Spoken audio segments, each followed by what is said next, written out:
बिस्मिल्लाहिर्रहमानिर्रहीम। आज का जो हमारा सेशन है वो है शार्प एंटरप्राइज सूट में एचआर और पेरोल के हवाले से। आज के हमारे सेशन में हम आपको बताएंगे कि एचआर और पेरोल के लिए सबसे पहले सॉफ्टवेयर में कौन सा मास्टर डेटा क्रिएट करना होता है और वो किस तरह क्रिएट किया जाता है। हम उसे मास्टर डेटा भी कह सकते हैं, सेटअप डेटा भी कह सकते हैं और मास्टर कॉन्फ़िगरेशन भी कह सकते हैं। तो सबसे पहले हम क्रिएट करते हैं मास्टर डेटा।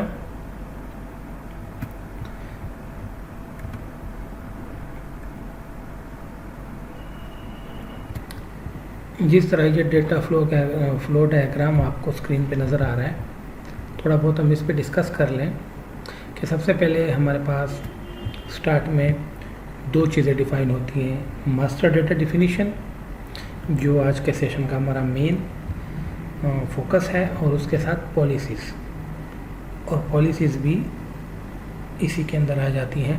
तो पॉलिसीज़ में हमारे पास salary breakups, leave policy, CPL policy, over time, absent और पेनल्टी पॉलिसी।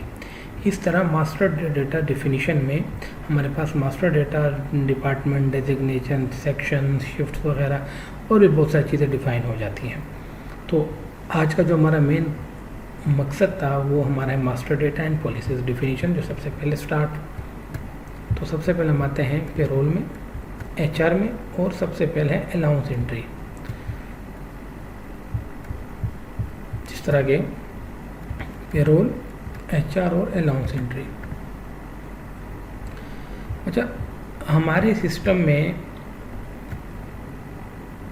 सबसे पहले मास्टर डेटा में जो सबसे मेन और इम्पोर्टेंट चीज़ है वो है आपका अलाउंसेस। बेसिकली हम सैलरी हेड्स भी कह सकते हैं कि जिस अलाउंसेस और डिडक्शन से मिल के हमारी सैलरी बनती है या जो सैलरी का पार्ट होते हैं, हम वो सारे यहाँ पे डिफ़ाइन कर देते हैं according to the company nature. इसमें कुछ चीज़ें वेरिएबल होती हैं और कुछ फिक्स होती हैं। फॉर एग्ज़ाम्पल, कुछ ऐसे अलाउंसेस या डिडक्शंस जो कि सिस्टम यूज़ करता है, जो हमारे स्टैंडर्ड के मुताबिक होती हैं, उनको वन टाइम डिफ़ाइन कर देते हैं, वो इसमें चेंजेबल नहीं होती। और बाकी आप अलाउंसेस या डिडक्शन अपनी मर्ज़ी के हिसाब से ओपन कर सकते हैं। फॉर एग्ज़ाम्पल, मैं पहले वो अलाउंसेस आपको बताऊं कि जो हम इसमें चेंज नहीं कर सकते, जिस तरह के बेसिक पे। अब देखिए, आपने बेसिक पे कॉल की तो जस्ट आप उसमें परसेंटेज चेंज कर सकते हैं, बाकी आप उसमें कोई भी कॉन्फ़िगरेशन कि वो फिक्स होगी, वो ऑलवेज परसेंटेज ही होगी।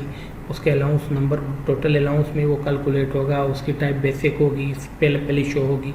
ये सारी चीज़ हम चेंज नहीं कर सकते। इस तरह EOBI हो गया हमारे पास, वो भी हम सिर्फ यहाँ पे परसेंटेज दे सकते हैं, बाकी उसमें कोई चेंजेस नहीं कर सकते। इस तरह हमारे पास नेट सैलरी हमारा अपना एक अलाउंस हो गया। तो ये कुछ वो अलाउंसेस हैं जो हम चेंज नहीं कर सकते। इसी तरह कुछ अलाउंसेस हैं जो कि चेंजेबल हैं। फॉर एग्ज़ाम्पल, मैं यहाँ पे बोनस या इनकम टैक्स या लोन या हाउस रेंट ओपन कर देता हूँ। अब सबसे पहले आपने ये समझना है कि अलाउंसेस ओपन कैसे होते हैं। सबसे पहले ये ऑटो उसका कोड जनरेट होता है, उसके बाद हम उसका नाम देते हैं और एक उसका शॉर्ट टाइटल बन जाता है। तो कैलकुलेशन बेस मतलब ये फिक्स होगा या ये परसेंटेज होगी।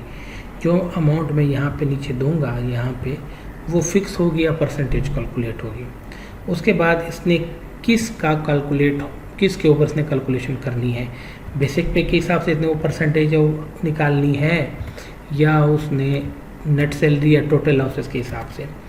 यहाँ पे उसकी टाइप होगी कि ये डिडक्शन है, अलाउंस है, या कोई सिस्टमेटिक EOBI, सोशल सिक्योरिटी या उस तरह की कोई टाइप है। ये बेसिकली उसका सॉर्ट ऑर्डर है कि सैलरी शीट जो निकलती है उसमें ये किस नंबर पे आएगा। इस सॉर्ट ऑर्डर के आगे शॉर्ट ऑर्डर के होते हुए हम ये कंट्रोल कर सकते हैं कि किस अलाउंस को सैलरी शीट में पहले और किसको बाद में शो होना चाहिए। उसके बाद हम आते हैं नीचे कुछ सेटिंग्स के ऊपर।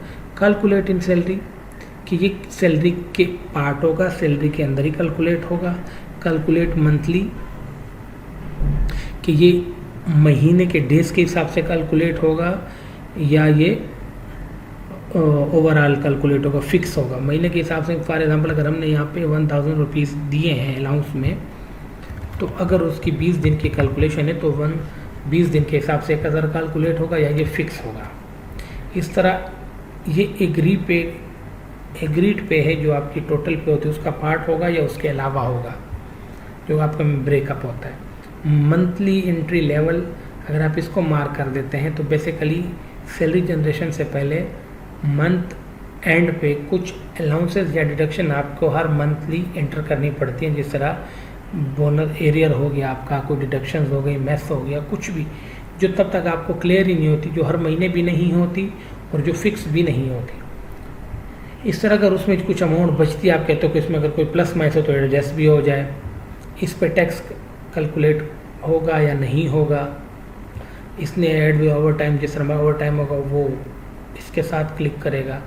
डिडक्ट एज इंस्टॉलमेंट, बेसिकली अगर लोन इस तरह का कोई अलाउंस है जो कि इंस्टॉलमेंट में डिडक्ट होगा या डिडक्शन होगी तो वो आप इस तरह से मार्क कर सकते हैं। फॉर एग्जांपल मैं अब आपको ओवर टाइम के अलाउंस दिखाऊँ, ठीक है, तो हमारे सिस्टमेटिक अलाउंस है, इस तरह लोन ये भी हमारे देखें डिडक्ट एज इंस्टॉलमेंट हुआ पड़ा है, सिस्टमेटिक ही है। तो बेसिकली ये हमारे पास अलाउंसेस और ये हमारे पास टोटल अलाउंसेस का व्यू है जो अभी तक हमने डिफाइन किए हुए हैं। इस तरह हमारे पास इसमें है, दूसरा है attendance machine configuration. Attendance machine configuration में जितनी भी मशीन्स फिज़िकली हमारे ऑफिस में या हमारे फैक्ट्री में लगी होती हैं, हम उन सारे मशीन्स को सिस्टम में ओपन करते हैं ताकि वो हमारे सॉफ्टवेयर के साथ इंटीग्रेट हो जाए और हम उनसे डेटा गेट कर सकें। तो सबसे पहले टर्मिनल आईडी एक यूनिक कोड ऑटो जनरेट होता है, हम मशीन का नेम दे देते हैं कि फॉर एग्जांपल अकाउंट्स डिपार्टमेंट की मशीन है, पार्किंग की मशीन है, मेन गेट की मशीन है, कोई भी जहाँ पे वो लगी हो ताकि हमें पता चले कि ये वाली मशीन है। उस मशीन को जब हम इंस्टॉल करते हैं तो उसको IP लगा होता है, वो IP यहाँ पे दे देते हैं। ये हर एक मशीन का अपना एक पोर्ट नंबर होती है, ये पोर्ट नंबर होता है वो जो कि सबके लिए तकरीबन एक कंपनी का सेम होता है, वो दे देते हैं। बॉर्ड रेट होता है उनका, ये सारी चीज़ें। उसके बाद नीचे हम बताते हैं कि मशीन किस कंपनी की है, ZKT की है या कोई हम SQL से की डेटाबेस से उठा रहे हैं या कोई SDK से उठा रहे हैं, तो मोस्टली ZKT यूज़ करते हैं। उसके बाद अगर आपने लाइव IP से कनेक्ट करना है तो हम उसको मार्क कर देते हैं। फॉर एग्जांपल ये जो IP है वो लाइव IP है हमारा, लोकल नहीं है, मशीन कहीं और इंस्टॉल है और सर्वर हमारा कहीं और पड़ा हुआ, हम उसको लाइव IP या स्टैटिक IP के थ्रू कम्युनिकेट करा रहे हैं, तो उसके पासवर्ड्स वगैरह हैं। इस तरह हमारे पास मशीन मोड क्या है, एक ही मशीन में दोनों मोड होंगे, ये इन भी करेगी आउट भी होगा, या ये सिर्फ इन की मशीन है या सिर्फ आउट की मशीन है। इस तरह हमारे पास जितनी मशीनें डिफ़ाइन होती है वो यहाँ पे शो हो जाती हैं। अदर सोर्स में अगर हम किसी एक्सेल की फ़ाइल या कोई एक्सेस की फ़ाइल से डेटा गेट करते हैं तो उसकी इन्फॉर्मेशन सिस्टम में बताते हैं कि सोर्स ID क्या होगा, सोर्स नेम क्या है, यहाँ पे जो फाइल जिस हमने डेटा उठाना है वो कहाँ पे पड़ी होगी वो पाता है। उसके बाद ये उसके कुछ कॉलम्स हम यहाँ पे मैप कर देते हैं और सेव कर देते हैं। तो ये अगर किसी अदर फाइल से, जिस तरह पहले मशीन आती है हम उनकी एक्सेस की फ़ाइल से डेटा गेट करते थे, तो हम उस फाइल को भी यहाँ पे दे सकते हैं। इस तरह हमारे पास डिविजन्स का सेटअप फॉर्म है। डिविजन्स हम डिफ़ाइन कर सकते हैं, जो हमारे पास ऑलरेडी डिवीज़न डिफ़ाइन है वो हमने सिस्टम में शो कर दी। अगर हम कोई नया डिवीज़न डिफ़ाइन करना चाहें तो उसका नेम और साथ में उसका प्रोविंस के किस प्रोविंस का डिवीज़न है। इसी तरह अगर हम सिटी डिफ़ाइन करना चाहें तो ये जितने भी ओल्ड सिटी डिफ़ाइन है वो सिटी के लिए न्यू करेंगे तो नया कोड जनरेट हो जाएगा और उस कोड के साथ सिटी का नेम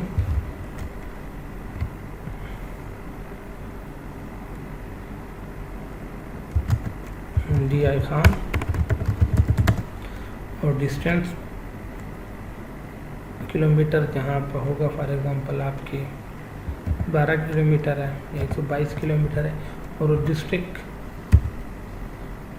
DI खान मैंने सेव कर दिया तो ये सिटी हमारे पास डिफ़ाइन हो जाता है। उस सिटी को हमने दोबारा रिव्यू करना है तो हम उसे लुकअप कर देते हैं और वो कॉल हो जाती है। इसी तरह हमारे पास डिपार्टमेंट, डिस्ट्रिक्ट में जितने भी डिस्ट्रिक्ट है मोस्टली ऑलरेडी डिफाइन है। अगर कोई डिस्ट्रिक्ट डिफाइन नहीं है तो आप उसको सिस्टम में न्यू करके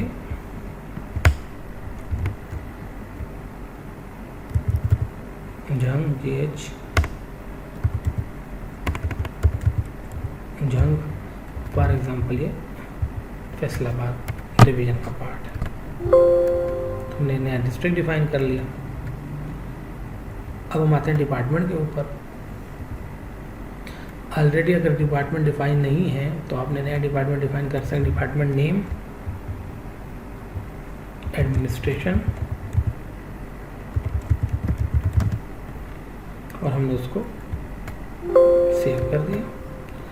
अब उस डिपार्टमेंट के अंदर मज़ीद कितने सेक्शंस हैं, जिस सेक्शन को हमने डिफाइन करना है जिस डिपार्टमेंट के अंदर, फॉर एग्जांपल सिक्योरिटी,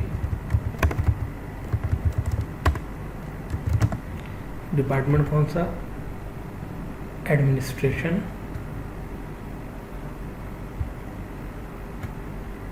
और हमने उसको सेव कर दिया। तो अगर ऑलरेडी ये डिपार्टमेंट ओपन है,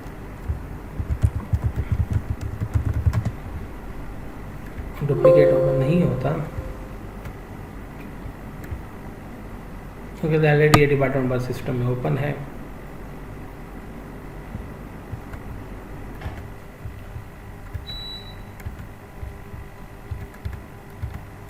अब हमारे पास डेजिग्नेशन, जितने ऑलरेडी डिफाइन है डेजिग्नेशन उनकी लिस्ट यहाँ पे शो हो रही है। अगर आपने कोई नया डेजिग्नेशन बनाना है तो आप उसका नाम दे सकते हैं security guard,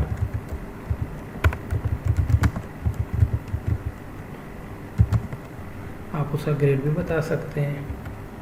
for example 4 grade है, बेसिक परसेंटेज ये वैकेंट से ही आएगी, क्वालिफिकेशन यहाँ पे होती नहीं, आपको मार्क्स लिख के आप उसको सेव करेंगे तो सेव हो जाएगा। इसके बाद हम बनाते हैं एजुकेशन। अगर कोई ऐसी एजुकेशन जो हमने इसमें ऑलरेडी ओपन नहीं की तो आप उसको ओपन कर सकते हैं। For example MCS, save.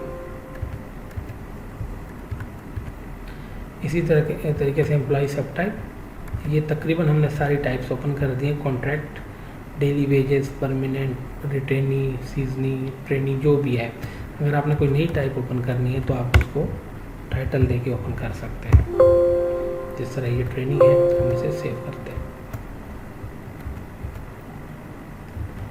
Shift entry,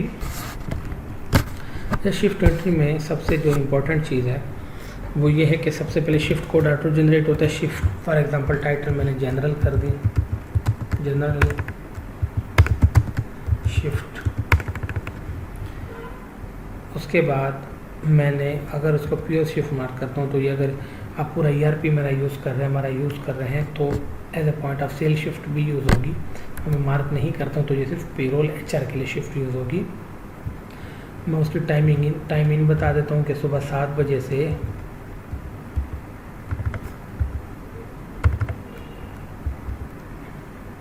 सुबह बल्कि 6 बजे से रात 8 बजे तक। वैसे इतनी शिफ्ट होती नहीं है पर जैसे एग्जांपल दे रहा हूँ आपको। टाइम इन रिलैक्सेशन के आने में 10 मिनट, टाइम आउट में भी 10 मिनट, फॉर एग्जांपल 10 मिनट, और यहाँ 5 मिनट पहले जा सकता हूँ कि कितने मिनट टाइम इन रिलैक्सेशन के वो 10 मिनट लेट आ सकता है या वो 5 मिनट जल्दी जा सकता है। उसके बाद अलावा ब्रेक टाइम आपका क्या है, मैंने 1 घंटा, 1 आवर, ये सारी चीज़ें मैंने, या कस्टम शिफ्ट आवर तो मैं उसको वो भी बना सकता हूँ। और अब मैंने इसको सेव कर देना है तो ये मेरे पास सिस्टम में शिफ्ट डिफाइन हो गई। बेसिकली इस शिफ्ट के ऊपर हमारा पूरा जो HR और अटेंडेंस का मॉड्यूल है वो बिलोंग करता है।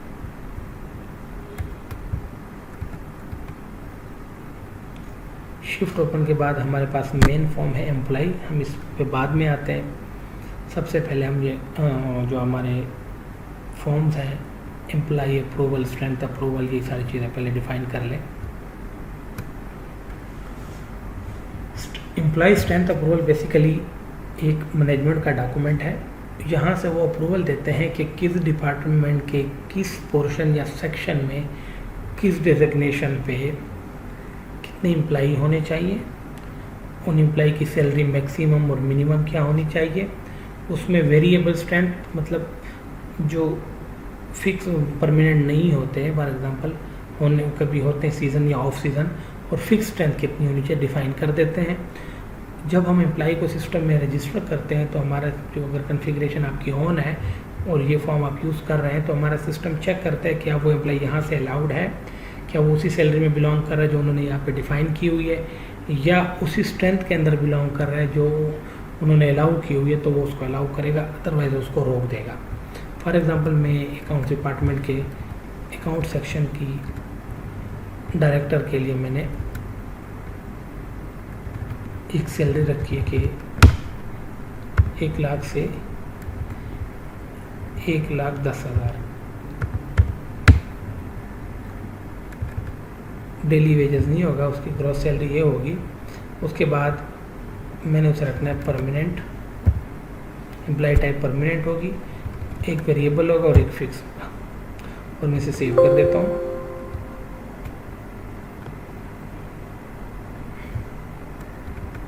अगर वो डेली वेजेस होगा, जिस तरह वेरिएबल होगा, तो उसको पर डे हम देंगे 1500 रुपये।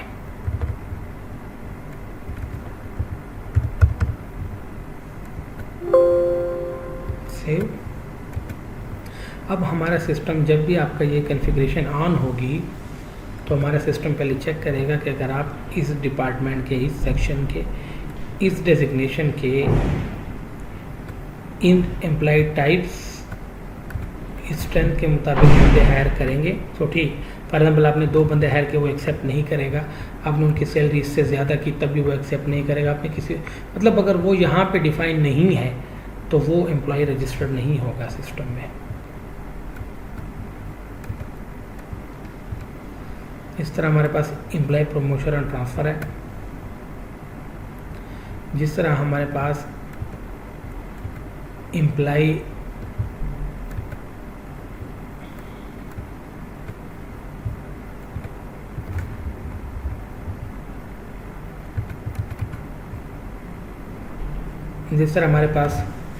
एम्प्लॉय रजिस्टर होता है, इस तरह उसकी ट्रांसफ़र या प्रमोशन होती है।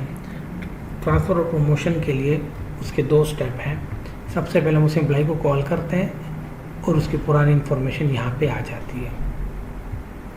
उसको जो सैलरी और करंट अलाउंसेस मिल रहे थे वो भी शो हो जाते हैं, और हमने उसको अभी किस डिपार्टमेंट में ट्रांसफ़र करना है वो सारी चीज़ें हम सेलेक्ट कर लेते हैं। फॉर एग्ज़ाम्पल परमानेंट कर दिया, पहले वो विद इन लोकेशन है, डेजिग्नेशन CEO कर डायरेक्टर ऑपरेशन बना दिया, डिपार्टमेंट उसका फाइनेंस है, सेक्शन की फाइनेंस और अकाउंट्स, कुछ प्रोजेक्ट अगर प्रोजेक्ट भी बताना है, और हमने उसे सेव कर दिया तो वो ऑटोमेटिकली उसकी हिस्ट्री भी बन जाएगी और एम्प्लॉय उस डिपार्टमेंट से और उसके करंट से एग्रीड पे क्या होगी, बेसिक क्या होगी और लॉस रिडक्शन क्या होगी, ये सारी चीज़ें बताने के बाद हम उसे सेव करेंगे तो ट्रांसफ़र हो जाएगा। इसी तरह हमारे पास दूसरा टाइप है इंक्रीमेंट का। हम क्या करते हैं, हम उस डिपार्टमेंट को सेलेक्ट करते हैं, उस सेक्शन को सेलेक्ट करते हैं, पहले ट्रांजैक्शन नंबर इंक्रीमेंट डेट होती है, फिर एम्प्लॉय टाइप्स होते हैं सारों को या वर्कर्स को, फिर 1 बाय 1 एम्प्लॉय को भी कर सकते हैं। फिक्स करना है या परसेंटेज करनी है, फॉर एग्जांपल मैंने फिक्स करना है कि सबको आपने 10,000 रुपये बढ़ा देने हैं, और आपने जनरेट पे जैसे आप क्लिक करेंगे तो वो पूरे सिस्टम उसको जनरेट करके, ऑलरेडी मैंने जनरेट किया हुआ है तो वो कहता है ऑलरेडी इस डेट को जनरेट हो चुका है। तो ये है हमारे पास एम्प्लॉय इंक्रीमेंट का पोर्शन। इसके बाद हमारे पास आती है लीव टाइप्स। जितने भी किस्म की लीव्स नेसेसरी वो सारी हमने ऑलरेडी डिफाइन कर दी है। जैसे मैं आपको इसके पैरामीटर बता दूं कि लीव काम कैसे करते हैं। जिस तरह 1 नंबर लीव है तो कोई नई लीव बनानी है, सबसे पहले लीव टाइटल, उसका short abbreviation, leave type only,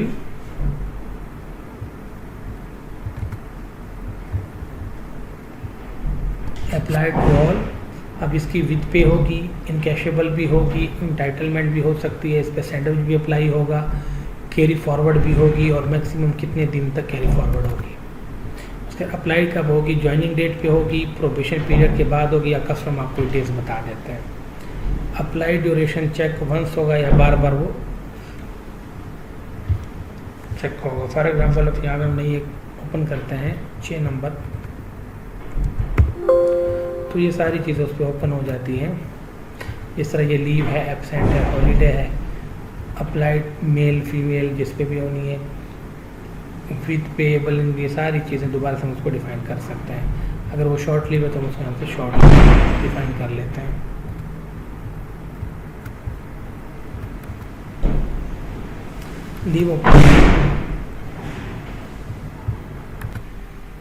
leave opening balance form में जिस फर्स्ट टाइम अगर हम अपना सॉफ्टवेयर शुरू करते हैं तो हमारे पास जो मैनुअल बैलेंसेस होते हैं एम्प्लॉयज़ के, हम वो यहाँ पे सारे एंटर कर देते हैं। फॉर एग्जांपल एक एम्प्लॉई है, जिस दिन से हम सॉफ्टवेयर चला रहे हैं उस दिन पे उसके एनुअल क्या लीव्स थी हमारे पास, कैजुअल क्या थी, मेडिकल क्या थी, कोई भी लीव्स, वो हम सारे एम्प्लॉयज़ की वन टाइम एंटर करके सेव कर देते हैं और पोस्ट कर देते हैं, ताकि फॉर एग्ज़ाम्पल 10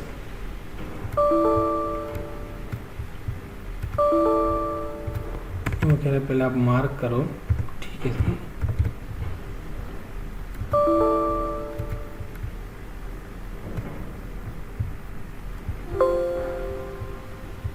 ये मार्क हो गया।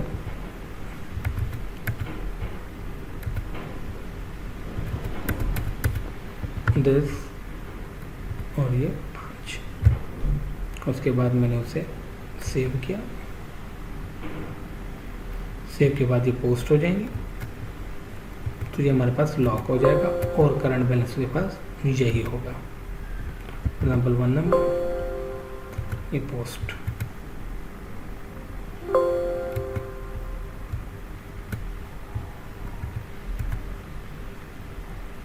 लीव जनरेशन, हमने जो पॉलिसी या जो हमने इम्प्लीमेंट की होगी उसकी बेस पे हम हर मंथली इन लीव्स को जनरेट करेंगे। फॉर एग्जांपल अगर आपके पास सिर्फ एनुअल लीव्स हैं और वो साल की 24 हैं, तो जब वो मैंने एक दफ़ा लीव पॉलिसी में इंटर कर दी, उसके बाद जब मैं उसको जनरेट करूँगा जुलाई का मंथ के, तो हमारे पास 2 बैलेंस जनरेट होगा।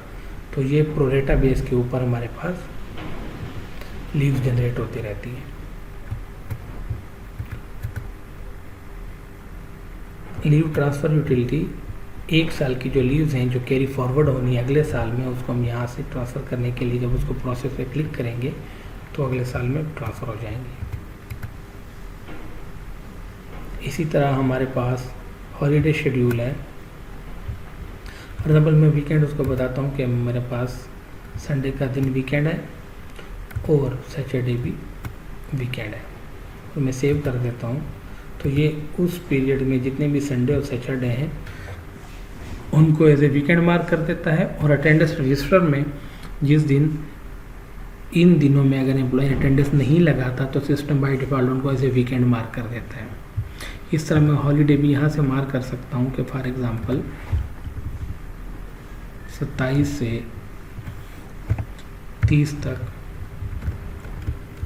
ईद लीव्स हैं और मैंने सेव कर दिया। तो सिस्टम क्या करेगा, इन दिनों में भी अगर एम्प्लॉय की अटेंडेंस मार्क नहीं होती तो उनको by default public holiday mark कर देगा।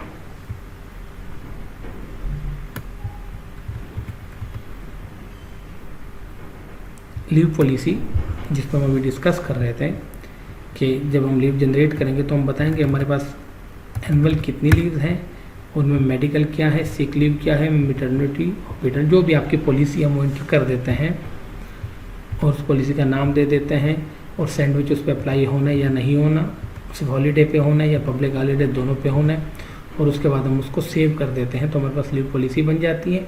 और फिर जब हम लीव जनरेट करते हैं हर मंथ, तो इस पॉलिसी को मंथ के हिसाब से आपकी लीव जनरेट कर देता है।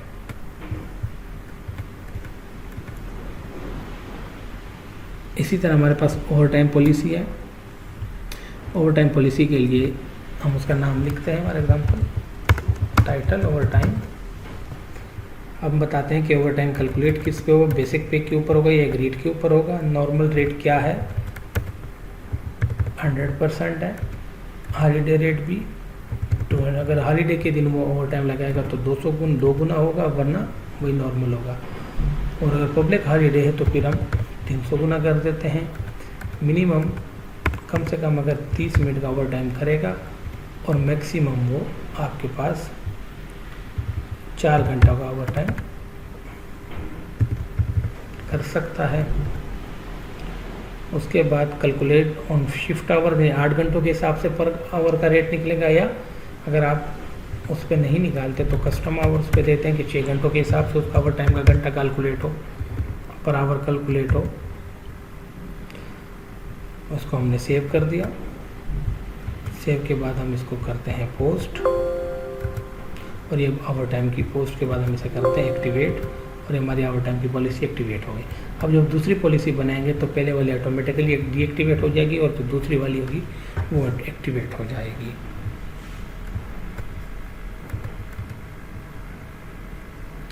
इसी तरह सीपीएल की पॉलिसी है कि अगर आप सीपीएल को हम ना कोई टाइटल दे देते हैं, अगर हम पब्लिक वर्किंग डे पे पब्लिक हॉलीडे पे काम करेंगे तो हमें 100% मिलेगा, और अगर हम हॉलीडे पे काम करते तो हमें 200% मतलब 2 मिलेंगी। या उसको 1 भी कर सकते हैं और 2 भी कर सकते हैं, ठीक है। और एक्सपायर आफ्टर 30 दिन, उसी महीने मुझे अवेल करनी होगी, वरना वो आपकी एक्सपायर हो जाएगी। तो मैंने इसको सेव कर दिया। सेव किया, मैंने पोस्ट किया।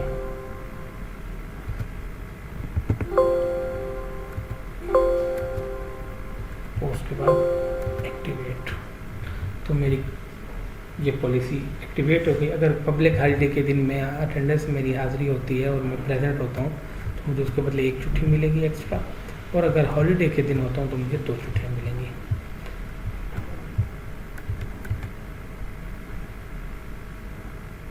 इस तरह हमारे पास रोस्टर पॉलिसी है। रोस्टर पॉलिसी में ये होता है कि आप बता देते हैं कि फॉर एग्जांपल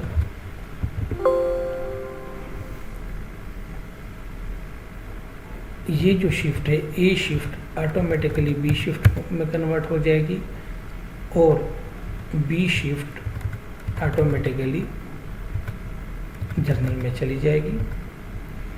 और इसको हमने सेव करके पॉलिसी बना दी, और जिस वक्त हमने इसे अप्लाई करना होगा उस वक्त हम क्या करेंगे, अप्लाई रोस्टर पॉलिसी करेंगे तो ये अप्लाई हो जाएगा।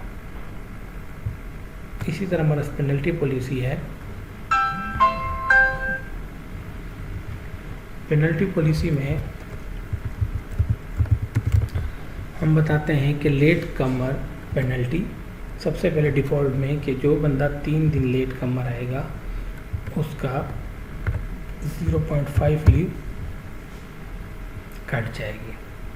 और इसी तरह अर्ली आउट पेनल्टी में अगर कोई यूज़र 5 दफ़ा अर्ली आउट जाएगा तो उसकी 1 लीव कट जाएगी। ये हमारी पॉलिसी डिफाइन हो गई। इसी तरह अगर हमने इसको टाइम बेस करना है तो इन आउट मिनट्स, अगर कोई बंदा 15 मिनट पहले या बाद में गया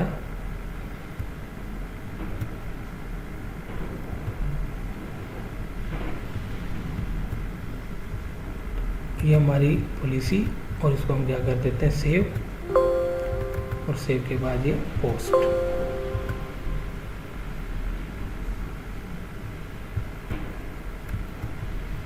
अब सबसे जो इम्पोर्टेंट फॉर्म था हमारा सेटअप में एम्प्लॉय का, एम्प्लॉय का सबसे पहले हमारे पास ग्रुप कोड है। बेसिकली ये जीएल का कोड होता है कि जब अगर हम आप पूरा ईआरपी यूज़ कर रहे हैं तो हम यहाँ पे कॉन्फ़िगरेशन में कोड डिफाइन कर लेते हैं, और जैसे हम वो कोड सेलेक्ट करते हैं तो जो भी एम्प्लॉई हमारा पेरोल या एचआर में ओपन होगा वो ऑटोमेटिकली आपके अकाउंट्स के मॉड्यूल में भी ओपन हो जाएगा। उसके बाद ये कोड है, ये हम ऑटोमेटिकली भी हो सकता है, मैनुअल भी दे सकते हैं, लेकिन मैनुअल में आपको डुप्लीकेशन का ख्याल रखना पड़ेगा। इस तरह आपने सबसे पहले उसका नाम देना है।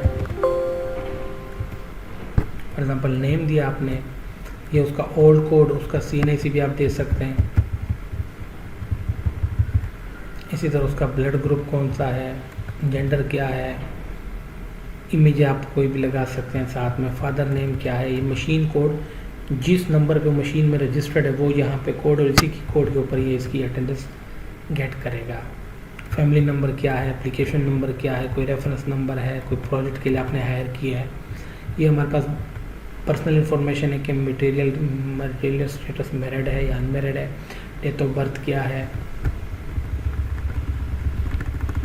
रिलीजन क्या है, मुस्लिम है या कुछ और, सिटी कौन सी, ऑलरेडी हमने सेटअप डेटा सारा बनाया हुआ, प्रोविंस कौन सा है, आइडेंटिफिकेशन मार्क है, कोई नेशनल टैक्स नंबर है, उसका एजुकेशन क्या है, वर्क एक्सपीरियंस कितना, ईमेल कौन सा है उसका, प्रेजेंट एड्रेस क्या है, फ़ोन नंबर क्या है, परमानेंट एड्रेस क्या है, फ़ोन नंबर क्या है। इसी तरह नॉमिनी इन्फॉर्मेशन जिसे उसने नॉमिनेट किया हो उसकी डिटेल क्या है, उसके साथ रिलेशन क्या है, गारंटर अगर आपका कोई एम्प्लॉई है तो आप उसका सिस्टम में से जो करंट एम्प्लॉइज उसमें आप उसको सिलेक्ट कर सकते हैं।